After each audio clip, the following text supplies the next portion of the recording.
JEE main 2018 का equilibrium chapter का question है ये। The gas phase reaction 2NO2 to N2O4 gas is an exothermic reaction.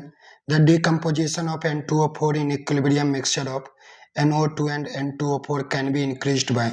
तो मेरे पास क्वेश्चन में जो रिएक्शन गिवन है वो है 2NO2 gas converted into N2O4 gas, और मेरे से क्वेश्चन में पूछा गया कि किस कंडीशन में ये रिएक्शन बैकवर्ड डायरेक्शन में मूव करेगा, that is decomposition of N2O4 in NO2।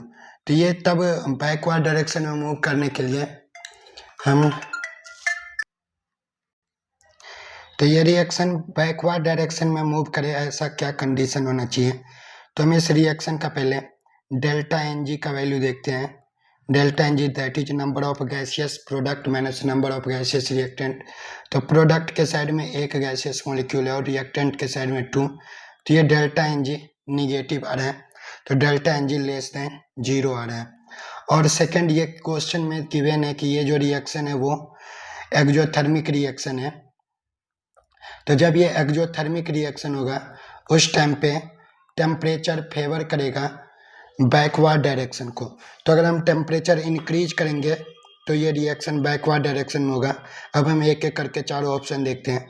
तो फर्स्ट ऑप्शन में बोला गया addition of an inert gas at constant volume. तो कांस्टेंट वॉल्यूम पे तो इनर्ट गैस ऐड करेंगे तो इसका कोई फर्क ही नहीं पड़ेगा, तो नॉट इफेक्टेड, नॉट, कोई इफेक्ट नहीं पड़ेगा इसका। तो ए ऑप्शन तो गलत हो जाएगा, ए ऑप्शन के कारण बैकवर्ड डायरेक्शन में मूव नहीं करेगा। Increasing the pressure, delta Ng less than 0 है, इसमें अगर हम प्रेशर इंक्रीज करेंगे तो ये रिएक्शन अपोजिटली फॉरवर्ड डायरेक्शन में मूव करना स्टार्ट कर देगा, लेकिन हमको ऐसा कंडीशन ढूंढना है जिससे कि ये बैकवर्ड डायरेक्शन मूव करें।